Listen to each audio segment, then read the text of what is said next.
Hey guys, Chef on his bike. So 2012 XT60Z Tenere, doing an oil change and clutch. Just had a quick look. There's no real videos or anything online, so here's how I did it. Start off with a monster always, and then there's an oil drain there, left side of the engine, and that dribbles out. That's not too bad. Then you've got the oil tank there that spits forward onto the tyre. Be ready for that. I'm not going to teach you how to suck eggs and strip things down, but there's my clutch all pulled out. So you've got your oil filter, 3 little bolts, comes out, mind the O-ring, and then the clutch, undo the casing. I popped the brake lever off just to give it some space. Pay attention how they come off.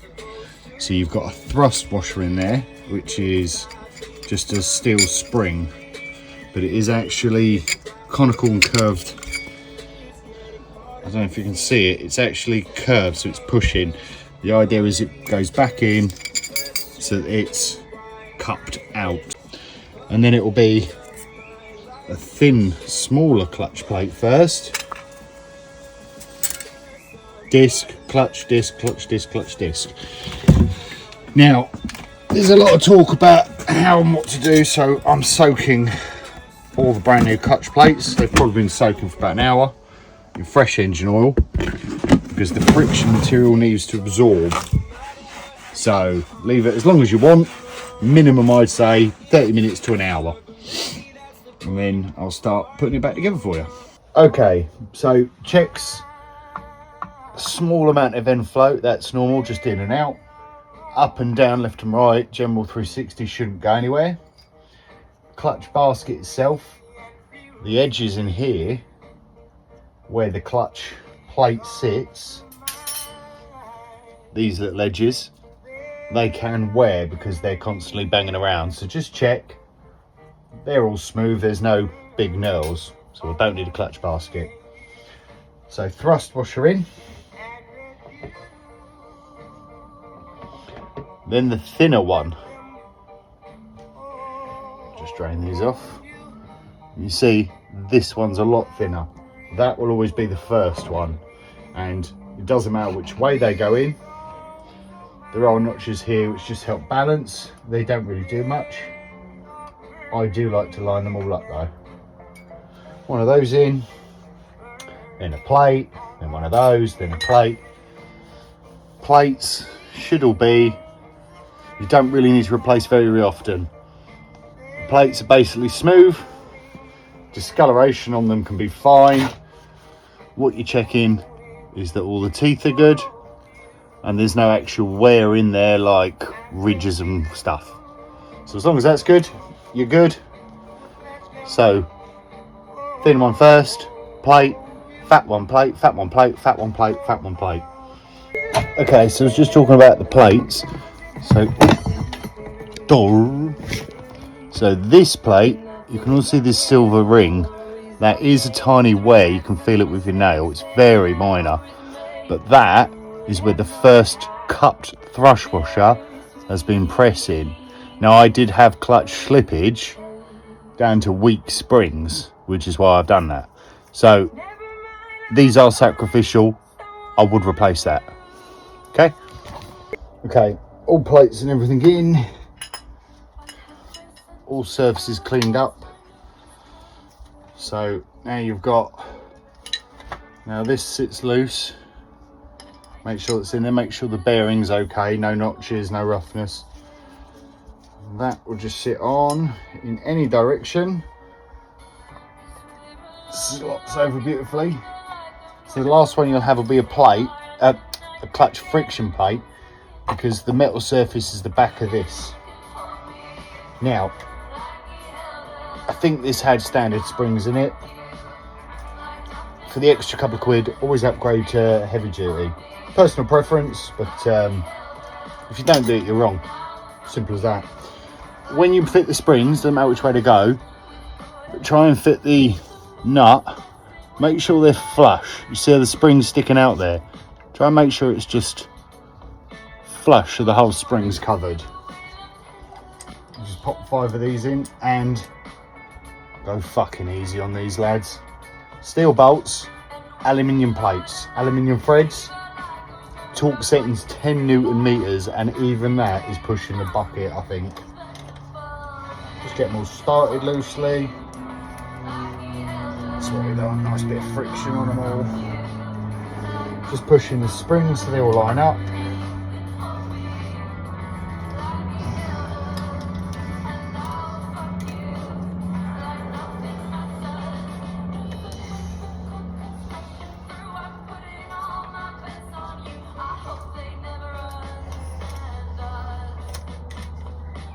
What is this depressing music? Hey Google, play Beat Me Out at Me on Spotify. Fucking awesome music. I'll suggest you give it a listen to. Hey Google, play Beat Me Out of Me on Spotify. Mascara.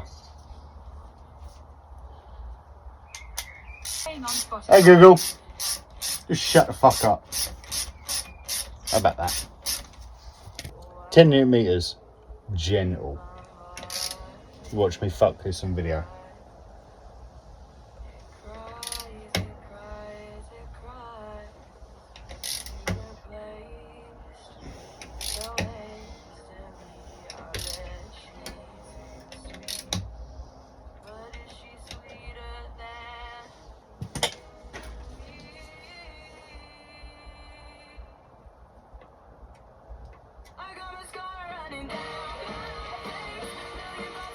Okay, so I'll just, sorry, forgot to show you.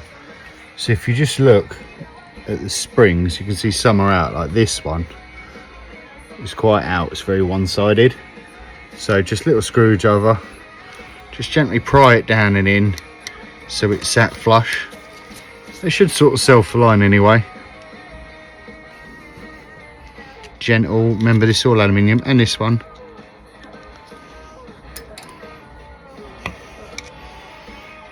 That's it, and everything's nice and equal and aligned.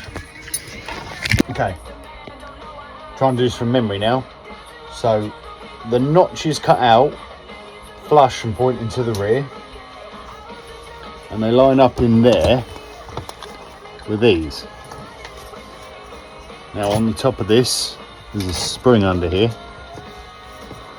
and the spring sits on this edge. So we've got to be careful, because if you take this off and it moves round, this spring can actually get stuck there on the casing, all the way around, rotates, it's out on that lug. Okay, and then obviously the shaft comes round, sits on it, sprung tension.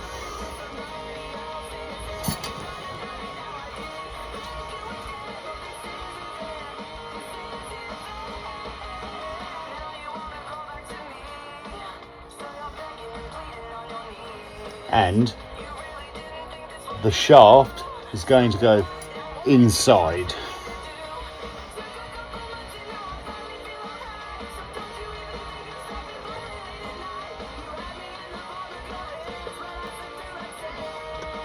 Never force anything, it will go or it won't. It's as simple as that. If it don't go, take it off and try and line it up again. There we are. Beautiful. Just like that, she's on. Oh, I'm going to take this off and put sealant on because I'm a dick. You can use a gasket or you can use sealing compound. I always prefer sealing compound, but that's personal preference. Okay, let's try that again. Sealant all the way around, little bits. You don't want overflow to go in. Also, I don't know if your dowels came out. There's 2 little dowels that sit here and help line it up. Check they haven't fallen out. Mine stayed in, but I took out to clean them.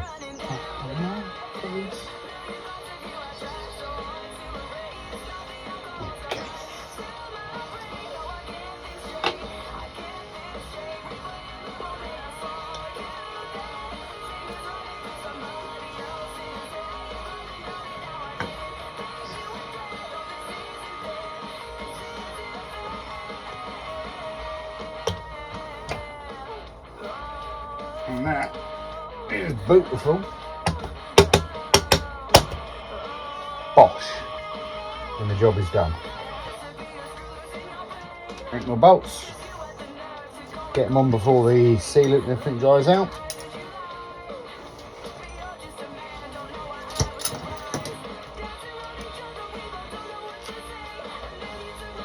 Hey Google, volume level 4.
Again, I think the setting on these is about 10 or 12.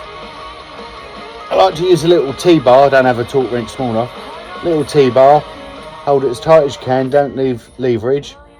And then you're literally just turning on that, so you can't get huge amounts of effort.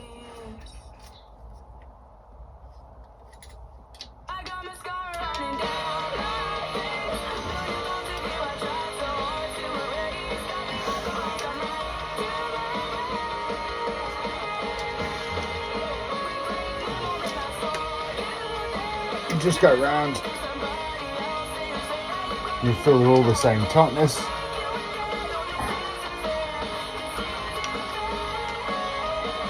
Time I'm buttoning it all back up and put the oil in, all the sealant should have dried. I always like to run the finger around the outside where they meet anyway and just clear off any excess like that, because it really bothers me when people just leave that.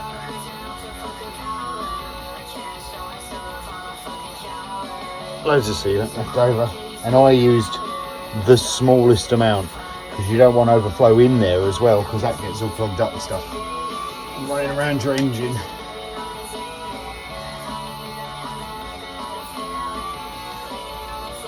Right, now going to just line this up. So the spline inside is caught on that rack and pinion style. I'm just going to take this circlip off, and then you can remove this because it's splined, and there's a notch right there. Never point your fingers. Right there, and that notch lines up with that notch on there, and obviously you want a good bit of tension against it running off the spring. So just going to pop that off and align it how I want it.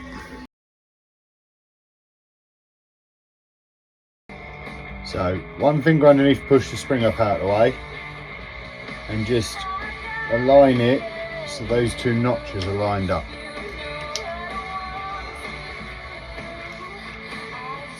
Nope, see I'm one notch out there, so I'm just going to pop the spring and do it again. One spline, that's all it is.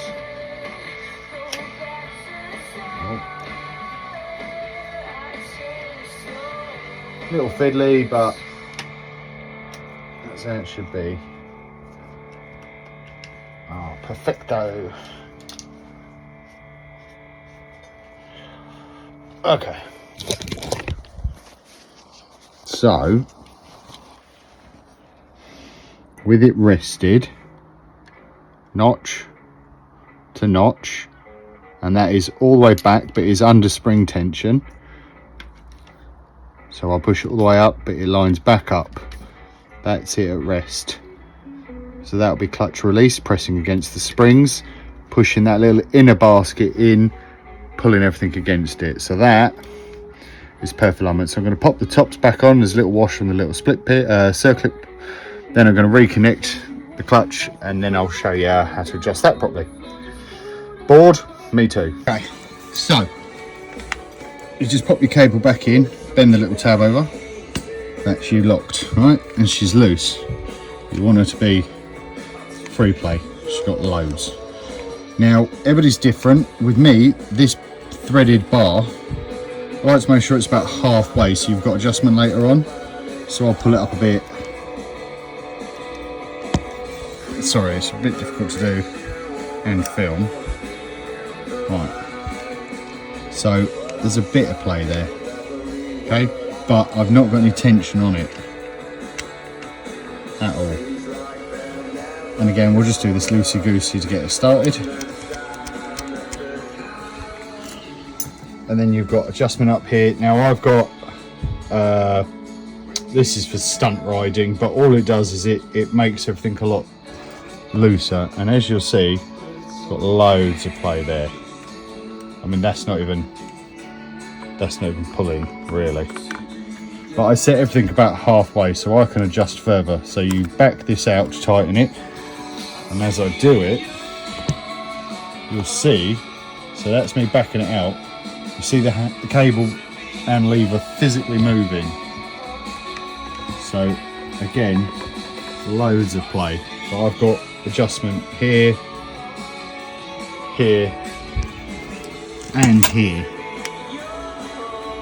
So that cable just runs through. On the rest of yours, this cable will run straight and you'll just have the one adjustment. So I can back that out further. I can, with great difficulty, back that one out further.